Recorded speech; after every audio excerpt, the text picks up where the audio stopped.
ഇവിടെ ഓതി വെച്ചത് സൂറത്തുൽ ബഖറയിലെ 180-ാമത്തെ ആയത്താണ്. വസിയ്യത്തിന്റെ മഹത്വവും പ്രാധാന്യവുമാണ് ആ ആയത്ത് നമ്മോട് പറയുന്നത്. ഒരാൾക്ക് മരണം ആസന്നമായാൽ,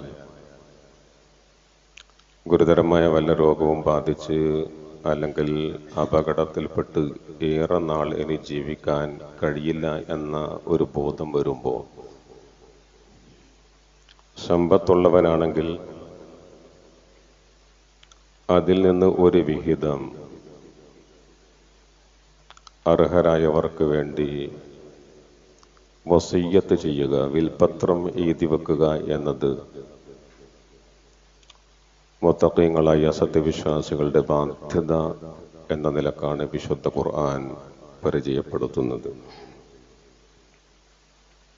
അതിലേക്കാണ് ഈ ആയത്ത് വിരൽ ചൂണ്ടുന്നത്. അല്ലാഹു സുബ്ഹാനഹു വ തആല പറയുന്നത്, കുതിബ അലൈക്കും, നിങ്ങൾക്ക് നിർബന്ധമാണ്, നിങ്ങളുടെ മേൽ ബാധ്യതയാണ്. ഇദാ ഹളറ അഹദകുമുൽ മൗത്ത്, നിങ്ങളിൽ ആർക്കെങ്കിലും മരണം ഹാജറായാൽ അല്ലെങ്കിൽ മരണമാസന്നമായാൽ, ഏതൊരവസ്ഥയിൽ ഇൻ തറക, അദ്ദേഹം അവശേഷിപ്പിക്കുന്നുവെങ്കിൽ ഖൈറ, സമ്പത്ത്, അൽ വസിയ്യത്തു ലിൽ വാലിദൈൻ, മാതാപിതാക്കൾക്ക് വേണ്ടി വസിയ്യത്ത് ചെയ്യൽ.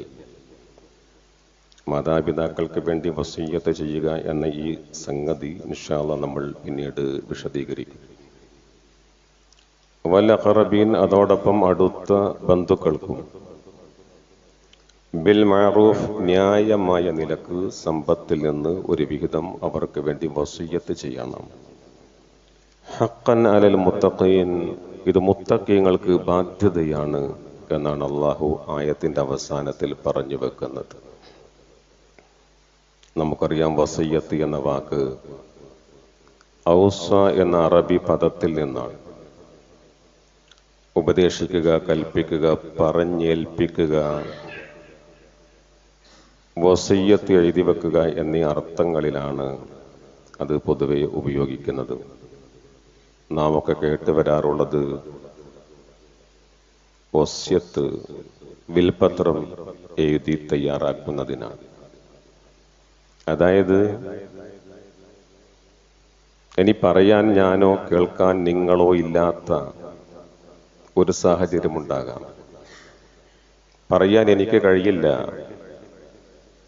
കേൾക്കാൻ നിങ്ങൾക്കും സാധിച്ചു കൊള്ളണമെന്നില്ല.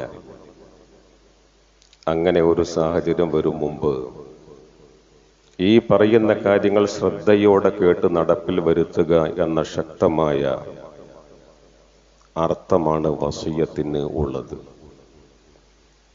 ഈ വിധി യഥാർത്ഥത്തിൽ വിശുദ്ധ ഖുർആനിൽ സൂറത്തു നിസായിൽ അനന്തരാവകാശികൾ ആരൊക്കെ, അവരുടെ വിഹിതം എത്ര എന്നൊക്കെ വളരെ വ്യക്തമായി അള്ളാഹു വിവരിക്കുന്നുണ്ട്. അതിന് മുമ്പാണ് സൂറത്തുൽ ബഖറയിലെ വസിയ്യത്തുമായി ബന്ധപ്പെട്ട ഈ വിധി വരുന്നത്. ആ കാലത്ത് ഒരാൾ മരിച്ചാൽ, ഒരു കുടുംബത്തിലെ ഒരാൾ മരിച്ചാൽ, അദ്ദേഹത്തിന്റെ മരണശേഷം അദ്ദേഹത്തിന്റെ കുടുംബാംഗങ്ങൾക്കിടയിൽ കുഴപ്പമില്ലാതിരിക്കാൻ, ആരുടെയും ഓഹരി അപഹരിക്കപ്പെടാതിരിക്കാൻ വേണ്ടി മരണത്തിന് മുമ്പ് തന്നെ ഓഹരി നിശ്ചയിച്ച് വസിയ്യത്ത് ചെയ്യണം എന്ന ഒരു നിയമം അള്ളാഹു നൽകിയിരുന്നു. എന്നാൽ പിന്നീട് അത് മാറി. സൂറത്ത് നിസായിലെ 11, 12, പിന്നെ 176, 3 ആയത്തുകളിൽ അള്ളാഹു അനന്തരാവകാശം, അവകാശികൾക്ക് എങ്ങനെ ഓഹരി വെക്കണം എന്ന കൃത്യമായ വ്യവസ്ഥ ഇറക്കി. ഒരാൾക്ക് എത്രയാണ്, ആരാണ് ബന്ധുക്കൾ, ആർക്കാണ് കൊടുക്കേണ്ടത് തുടങ്ങിയിട്ടുള്ള വ്യക്തമായ നിയമം സൂറത്തു നിസായിൽ അള്ളാഹു അവതരിപ്പിച്ചപ്പോ നബി സല്ലല്ലാഹു അലൈഹി വസല്ലം പറഞ്ഞു, എന്നാൽ ഓഹരി ലഭിക്കുന്ന അവകാശികൾക്ക് ഇനി വസിയ്യത്ത് ചെയ്യേണ്ടതില്ല. അതുകൊണ്ടാണ് നേരത്തെ പറഞ്ഞത് മാതാപിതാക്കൾക്ക് വസിയ്യത്ത് ചെയ്യണം എന്ന് പറഞ്ഞത് പിന്നീട് വിവരിക്കാമെന്ന്. സൂറത്തുൻ നിസായിൽ അനന്തരാവകാശത്തിന്റെ ഓഹരി നൽകേണ്ടവരുടെ കൂട്ടത്തിൽ മാതാപിതാക്കൾ ഉണ്ട് എന്നതുകൊണ്ട് അവർ അവകാശികളാണ് എന്ന നിലക്ക് അത് നൽകേണ്ടതില്ല എന്ന് വ്യക്തമാക്കുന്ന ഹദീസ് പിന്നീട് നബി സല്ലല്ലാഹു അലൈഹി വസല്ലം പറഞ്ഞു. അബൂ ദാവൂദ് ഉദ്ധരിക്കുന്ന ഒരു ഹദീസിൽ അബൂ ഉമാമയിൽ നിന്ന് ഇങ്ങനെ റിപ്പോർട്ട് ചെയ്യുന്നത് നമുക്ക് കാണാം. സമയത്ത് റസൂലുള്ളാഹി സ്വല്ലല്ലാഹു അലൈഹി വസല്ലം യഖൂൽ, നബി സല്ലല്ലാഹു അലൈഹി വസല്ലം പറയുന്നത് ഞാൻ കേട്ടു, ഇന്നല്ലാഹ ഖദ് അഅത കുല്ല ദീ ഹഖ്ഖിൻ ഹഖ്ഖഹു, തീർച്ചയായും അല്ലാഹു ഓരോ അവകാശിക്കും അദ്ദേഹത്തിന്റെ അവകാശം നൽകിയിട്ടുണ്ട്. ഓരോ അവകാശിക്കും അല്ലാഹു അദ്ദേഹത്തിന്റെ അവകാശം നൽകിയിട്ടുണ്ട്. ഫലാ വസിയ്യത ലിവാരിസ്, അതുകൊണ്ട് അനന്തരാവകാശിക്ക് വസിയ്യത്ത് വേണ്ടതില്ല എന്ന് നബി സല്ലല്ലാഹു അലൈഹി വസല്ലം വ്യക്തമാക്കി. എന്ന് പറഞ്ഞാൽ ഖുർആനിൽ നിശ്ചയിക്കപ്പെട്ട ബന്ധുക്കളുടെ ഓഹരികൾ ഒരു വസിയ്യത്ത് മുഖേന കൂട്ടാനോ കുറക്കാനോ ആർക്കും അധികാരമില്ല. എന്താണോ അള്ളാഹു നിശ്ചയിച്ചത് അതേ കൊടുക്കാൻ പറ്റൂ. അതേപോലെ തന്നെ ഒരു അവകാശിയുടെ ഓഹരി അതൊരു വസിയ്യത്ത് മുഖേന റദ്ദ് ചെയ്യാനും ഇല്ലാതാക്കാനും പറ്റില്ല.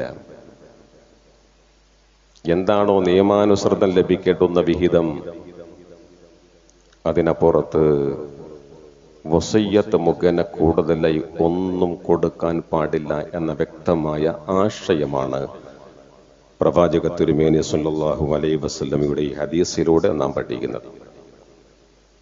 അപ്പോൾ നമുക്ക് ചോദിക്കാം, എത്രയാണ് നാം വസിയ്യത്താക്കേണ്ടത് എന്ന്? നമുക്ക് മനസ്സിലാക്കേണ്ടുന്ന ഒരു കാര്യം, നമ്മുടെ ആകെ സമ്പത്തിന്റെ 1/3 മാത്രമാണ്. 1/3 കൂടുതൽ നമ്മൾ വസിയ്യത്ത് ചെയ്യരുത്.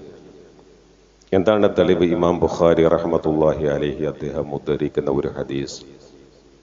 സഅദ് ബിൻ അബി വഖാസ് റളിയല്ലാഹു തആല അൻഹു പറയുന്നു, മറൽതു ബി മക്ക മറളൻ, ഞാൻ മക്കയിലായിരിക്കുമ്പോൾ ഞാൻ രോഗബാധിതനായി. ആ സന്ദർഭത്തിൽ നബി സല്ലല്ലാഹു അലൈഹി വസല്ലം എന്നെ കാണാൻ വന്നു. നബി സല്ലല്ലാഹു അലൈഹി വസല്ലമയോട് ഞാൻ പറഞ്ഞു, യാ റസൂലല്ലാഹ് ഇന്നലി മാലൻ കസീറൻ, അല്ലാഹുവിന്റെ ദൂതരെ, എനിക്ക് ഒരുപാട് സമ്പത്തുണ്ട്. വലൈസ യരിസുനി ഇല്ല ഇബ്നതി, പക്ഷേ ഈ സമ്പത്തിന്റെ അനന്തരമെടുക്കാൻ ഒരു പെൺകുട്ടിയല്ലാതെ മറ്റാരും എനിക്കില്ല. അതുകൊണ്ട് അഫ അതസദ്ദഖു ബിസുലസി മാലി, എന്റെ സമ്പത്തിന്റെ 2/3 ഞാൻ ദാനമായി നൽകിക്കൊള്ളട്ടെ, വസിയത്താക്കി കൊള്ളട്ടെ എന്നാണ് ചോദ്യം. അള്ളാഹുവിന്റെ റസൂലിന്റെ മറുപടി വളരെ പെട്ടെന്ന് വന്നില്ല, വേണ്ട, 2/3 കൊടുക്കണ്ട. അദ്ദേഹം വീണ്ടും ചോദിച്ചു, ഫശ്ശത്റു, എങ്കിൽ പകുതി, സമ്പത്തിന്റെ പകുതി? ഇല്ല, വേണ്ട. വീണ്ടും അദ്ദേഹം ചോദിച്ചു, അസ്സുലുസു, എങ്കിൽ 1/3 എനിക്ക് ദാനമായി എഴുതി വെക്കാമോ, കൊടുക്കാമോ? നബി സല്ലല്ലാഹു അലൈഹി വസല്ലം പറഞ്ഞു, അസ്സുലുസു കതീർ, അത് തന്നെ വളരെ കൂടുതലാണ്. നമ്മൾ ദാനം നൽകേണ്ടത്, വസിയ്യത്തായി നൽകേണ്ടത്, വഖഫ് ചെയ്യേണ്ടത്, വഖഫിന്റെ നിയമവും ഇത് തന്നെയാ. സമ്പത്തിന്റെ 1/3 കൂടാത്തതാവണം. എന്നിട്ട് നബി സല്ലല്ലാഹു അലൈഹി വസല്ലം അദ്ദേഹത്തോട് പറയുന്ന ഒരു കാര്യമുണ്ട്. സഅദ് ബിൻ അബി വഖാസ്, നിങ്ങൾ നിങ്ങളുടെ മക്കളെ സമ്പന്നരായി വിട്ടേച്ച് പോകുന്നതാണ് പിന്നീട് പട്ടിണി നിമിത്തം യാചിക്കുന്നവരായി അവർ മാറുന്നതിനേക്കാൾ ഉത്തമം എന്ന് കൂടി റസൂലുള്ളാഹി സ്വല്ലല്ലാഹു അലൈഹി വസല്ലം പറഞ്ഞു വെക്കുന്നുണ്ട്. അപ്പോൾ വസിയ്യത്ത് 1/3 സമ്പത്തിന്റെ. അത് തന്നെയാ വഖഫ്. നേരത്തെ പറഞ്ഞതുപോലെ നാം ജീവിക്കുന്ന കാലത്ത് ആഖിറത്തിലെ ജീവിതം ശോഭനമാക്കാൻ വേണ്ടി നാം ചിലവഴിക്കുന്നത് വഖഫ്, അത് ജാരിയായ സദഖയാണ്. അതും നമ്മുടെ സമ്പത്തിന്റെ 1/3 ആകാൻ പാടുള്ളൂ. സമ്പത്തിന്റെ 2/3 അത് അനന്തരാവകാശമായി അവകാശികൾക്കിടയിൽ വീതം വെക്കേണ്ടതാണ്. ഒരു സംശയമുണ്ടാകും, ആർക്കാണ് ഏതിനാണ് വസിയ്യത്ത് ചെയ്യേണ്ടത് എന്നാണ്. നമ്മുടെ കുടുംബത്തിലെ അനന്തരാവകാശം ലഭിക്കാത്ത ബന്ധുക്കൾക്ക് നമുക്ക് വസിയ്യത്ത് ചെയ്യാം. നമ്മുടെ സുഹൃത്തുക്കൾക്ക് വേണ്ടി നമുക്ക് വസിയ്യത്ത് ചെയ്യാം. ദീനീ സംരംഭങ്ങൾക്ക് വേണ്ടി വസിയ്യത്ത് ചെയ്യാം. നാട്ടിലെ പൊതു താല്പര്യമുള്ള ഏതൊരു വിഷയത്തിനും വസിയ്യത്ത് ആകാം എന്നാണ് ഇസ്ലാം പഠിപ്പിക്കുന്നത്. പക്ഷേ ഒരാളിങ്ങനെ സമ്പത്ത് വസിയ്യത്ത് ചെയ്താൽ അത് നടപ്പാക്കുക എന്നത് അദ്ദേഹത്തിന്റെ അവകാശികൾക്ക് നിർബന്ധമാണ്. ഒരാൾ മരണപ്പെട്ടു, അദ്ദേഹം വിട്ടേച്ചു പോകുന്ന സമ്പത്ത് അത് അനന്തരാവകാശികൾക്ക് വിഹിതം വെക്കണമെങ്കിൽ അതിന് മുമ്പ് മിൻ ബഅദി വസിയ്യത്തിൻ യൂസാ ബിഹാ ഔ ദൈൻ എന്ന് അല്ലാഹു അടിവരയിട്ട് പറയുകയുണ്ടായി. അനന്തരാവകാശ സമ്പത്ത് വിഹിതം വെക്കും മുമ്പ് അദ്ദേഹത്തിന്റെ വസിയ്യത്തുകൾ, കടങ്ങൾ അത് വീട്ടിയതിന് ശേഷമാകണം ഇത് ചെയ്യേണ്ടത് എന്ന്. അപ്പോൾ നേരത്തെ പറഞ്ഞ ഇൻ തറക ഖൈറൽ വസിയ്യത്തു ലിൽ വാലിദൈൻ, മരിക്കുന്ന മനുഷ്യൻ, മരിക്കാൻ പോകുന്ന മനുഷ്യന്, മരണം ആസന്നമായ വ്യക്തിക്ക് സമ്പത്തുണ്ടെങ്കിൽ ഒരു വിഹിതം മാതാപിതാക്കൾക്ക് വസിയ്യത്ത് ചെയ്യണം എന്ന് പറഞ്ഞ ആ സംഭവം, ആ കാര്യം പണ്ഡിതന്മാർ പറയുന്നു പിന്നീട് സൂറത്തു നിസായിലെ അനന്തരാവകാശവുമായി ബന്ധപ്പെട്ട ആയത്തുകൾ ഇറങ്ങിയതിനു ശേഷം അത് ദുർബലപ്പെട്ടു എന്നാണ്.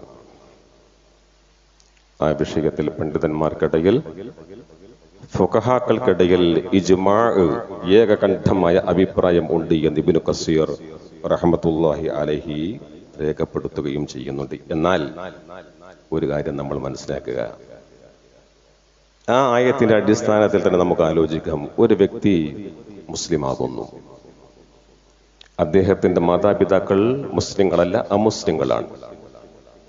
എന്നാൽ പുതുതായി മുസ്ലിമായ ഈ വ്യക്തിയുടെ സമ്പത്തിൽ നിന്ന് മാതാപിതാക്കൾക്ക് അനന്തരാവകാശം ലഭിക്കില്ല. എന്തുകൊണ്ട്? അവർ രണ്ടുപേരും 2 മതത്തിൽപ്പെടുന്നു എന്നതാണ്. അങ്ങനെ ഒരു അവസ്ഥ ഉണ്ടാകുമ്പോൾ ഇൻ തറക ഖൈറൻ വസിയ്യത്തു ലിൽ വാലിദൈൻ എന്ന ആയത്തിന്റെ അടിസ്ഥാനത്തിൽ ഈ മകന്റെ സമ്പത്തിൽ നിന്ന് 1/3 കൂടാത്ത ഒരു വിഹിതം ആ അമുസ്ലിങ്ങളായ മാതാപിതാക്കൾക്ക് മാറ്റിവെക്കാം എന്ന് പണ്ഡിതന്മാർ നിരീക്ഷിക്കുന്നു എന്നുകൂടി ഇവിടെ ഓർമ്മപ്പെടുത്തുകയാണ്. നമ്മുടെ ഈ സമൂഹം ഈ വസിയ്യത്തിന്റെ മഹത്വം തിരിച്ചറിഞ്ഞിരുന്നുവെങ്കിൽ അത് ഉൾക്കൊള്ളുകയും അത് നടപ്പിൽ വരുത്താൻ ശ്രമിക്കുകയും ചെയ്തിരുന്നുവെങ്കിൽ ഒരു സംശയവുമില്ല, അനന്തരാവകാശ നിയമവുമായി ബന്ധപ്പെട്ട വിമർശകന്മാർ ഉന്നയിക്കുന്ന എല്ലാ ആരോപണങ്ങൾക്കും കൃത്യമായി മറുപടി പറയാനും അവസാനിപ്പിക്കാനും നമുക്ക് സാധിക്കുമായിരുന്നു. ഒറ്റ ഉദാഹരണം പറയുകയാണ്. ഈ വസിയ്യത്തുമായി ബന്ധപ്പെട്ട അള്ളാഹുവിന്റെ നിർദ്ദേശം ഉൾക്കൊള്ളാൻ, അത് നടപ്പിൽ വരുത്താൻ നമ്മൾ മുസ്ലിം സമൂഹം തയ്യാറായാൽ അതിന്റെ ഗുണമെന്താണ്? വിമർശകന്മാർക്ക് ഇവിടെ നാവ് പൊങ്ങില്ല. ഉദാഹരണത്തിന്, ഒരാൾക്ക് ആൺമക്കൾ മാത്രമേ ഉള്ളൂ, 1 കൂടുതൽ ആൺമക്കൾ മാത്രമുള്ള ഒരു പിതാവ്, അദ്ദേഹം ജീവിച്ചിരിക്കുന്ന കാലത്ത് അദ്ദേഹത്തിന്റെ ഒരു മകൻ മരിച്ചു പോവുകയാണ്. ശരിക്കും മനസ്സിലാക്കണം, ആൺമക്കൾ മാത്രമുള്ള ഒരു പിതാവിന് അദ്ദേഹത്തിന്റെ ജീവിതകാലത്ത് ഒരു മകൻ മരിച്ചു പോകുന്നു. ആ മകനാവട്ടെ സന്താനങ്ങളും ഉണ്ട്, അഥവാ ഈ വ്യക്തിക്ക് പേരക്കുട്ടികൾ ഉണ്ട് എന്നർത്ഥം. എന്നാൽ ഇൻ തറക ഖൈറനിൽ വസിയ്യത്തു ലിൽ വാലിദൈനി വൽ അഖറബീൻ, സമ്പത്തുണ്ടെങ്കിൽ കുടുംബത്തിലെ അടുത്ത ബന്ധുക്കൾക്ക് വസിയ്യത്ത് ചെയ്യണം എന്ന ഈ ആയത്തിന്റെ അടിസ്ഥാനത്തിൽ ആ പേരക്കുട്ടികൾക്ക് വേണ്ടി ഈ പിതാമഹൻ വല്ലിപ്പ 1/3 കൂടാത്ത സമ്പത്ത് മാറ്റിവെക്കൽ അദ്ദേഹത്തിന് നിർബന്ധമാണ്. എന്തുകൊണ്ടാ? ഒരാൾക്ക് ജീവിച്ചിരിക്കുന്ന നേർക്ക് നേർ ജീവിച്ചിരിക്കുന്ന ആൺമക്കളുണ്ടെങ്കിൽ പേരക്കുട്ടികൾക്ക് അനന്തരാവകാശം ലഭിക്കില്ല.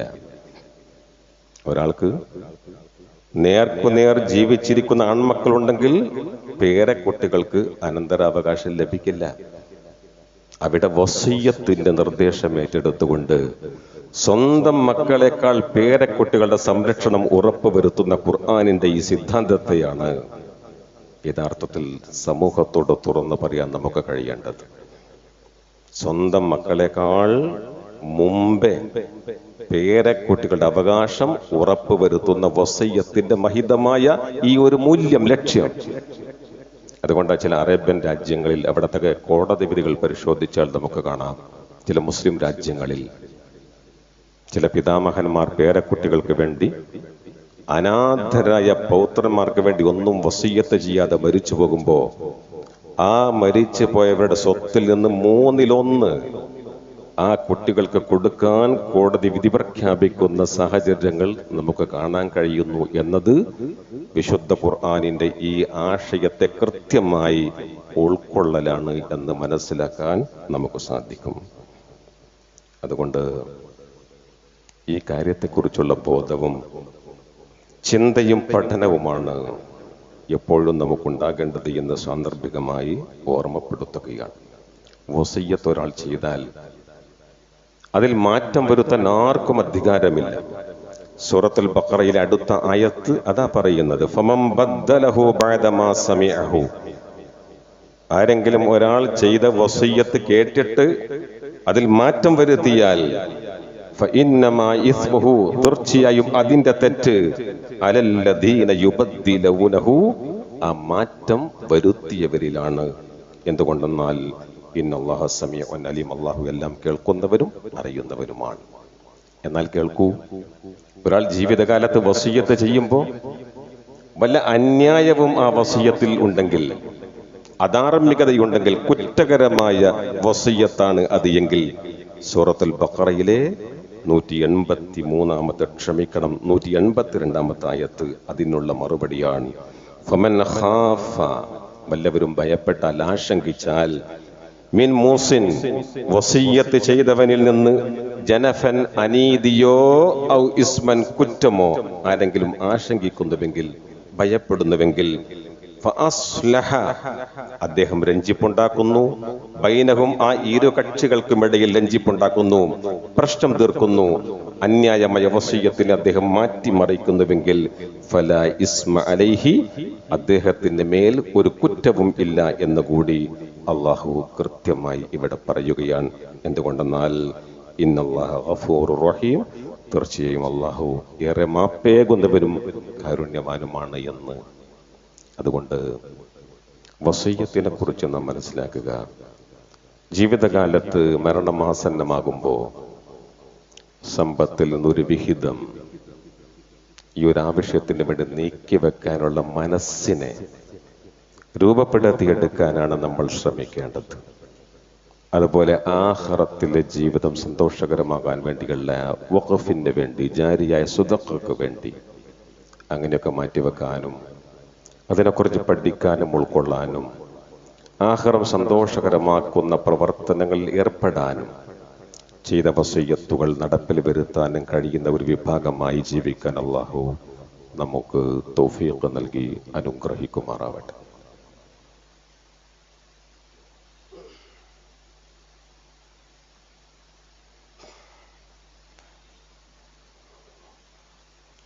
അൽഹംദുലില്ലാഹി റബ്ബിൽ ആലമീൻ,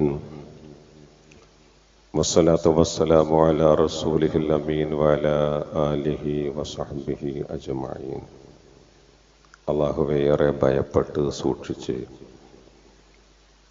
അവൻ്റെ വിധിവിലക്കുകൾ ജീവിതത്തിലുടനീളം പാലിച്ച് തഖ്വ ഉള്ളവരായി ജീവിക്കാൻ ശ്രമിക്കേണ്ടതുണ്ട് എന്നൊരിക്കൽ കൂടി സ്വന്തത്തെ നിങ്ങളെ ഓർമ്മപ്പെടുത്തുകയാണ്. തഖ്വയാണ് ആഖിറത്തിൽ നമ്മെ രക്ഷപ്പെടുത്തുക എന്ന ബോധ്യമാണ് നമുക്കെപ്പോഴും ഉണ്ടാകേണ്ടത്. അള്ളാഹു ആ വിഭാഗത്തിൽ തഖ്വ ഉള്ളവരിൽ നമ്മെ ഉൾപ്പെടുത്തുമാറാവട്ടെ. പലപ്പോഴും നമുക്ക് അറിയുന്ന കാര്യമാണെങ്കിലും റവാത്തിബ് സുന്നത്ത് നമസ്കാരത്തിൻ്റെ കാര്യത്തിൽ അശ്രദ്ധ ഒട്ടുമേ ഉണ്ടാകരുത് എന്നാണ് ഓർമ്മപ്പെടുത്താനുള്ളത്. ഫർള് നമസ്കാരങ്ങൾക്ക് മുമ്പും ശേഷവുമുള്ള സുന്നത്ത് നമസ്കാരങ്ങൾക്കാണ് റവാത്തിബ് എന്ന് പറയുക. പലരും നമസ്കാരം കഴിഞ്ഞ് എഴുന്നേറ്റ് പോകുമ്പോൾ അതൊക്കെ മറ്റ് പലർക്കും ഉള്ളതാണ് എന്ന ഭാവത്തിലാണ് ആ പോക്ക്. ഒരുപക്ഷെ വീട്ടിൽ നമസ്കരിക്കും എന്ന് ധരിച്ചാലും വീട്ടിലും അതവർ നിർവഹിക്കുന്നില്ല.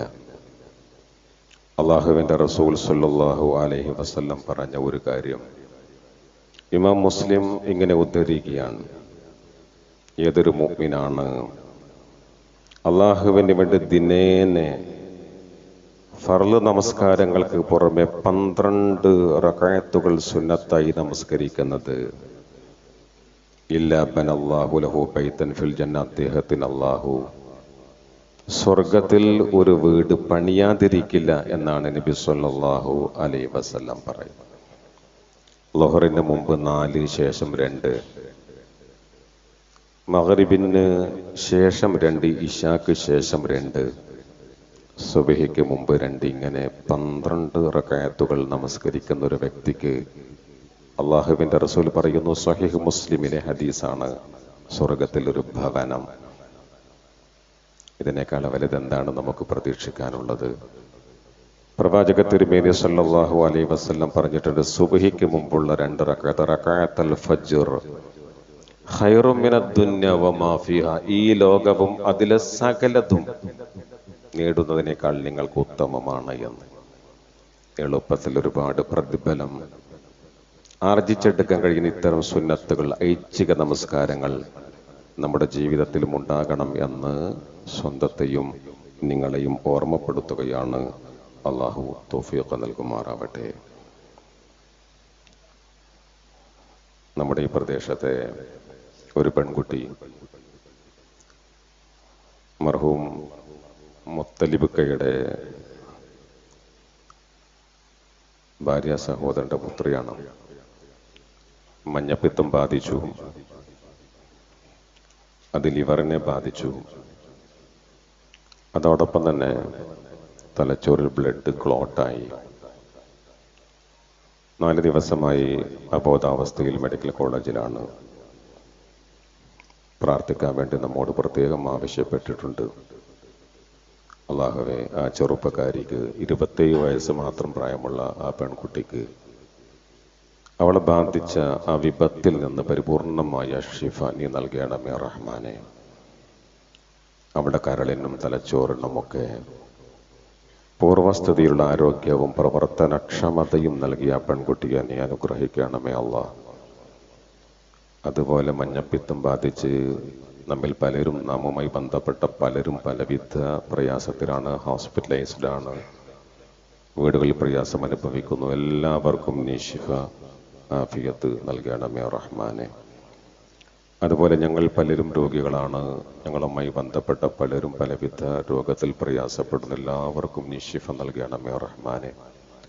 കൂട്ടത്തിൽ ക്യാൻസർ ബാധിതരുണ്ട്, കിഡ്നി പോയവരുണ്ട്, സ്ട്രോക്ക് വന്നവരുണ്ട്, അപകടത്തിൽപ്പെട്ടവരുണ്ട്. എല്ലാവർക്കും നീ ശിഫ ആഫിയത്ത്, സന്തോഷകരമായ ജീവിതം നൽകി അനുഗ്രഹിക്കണമേ അല്ലാഹ്.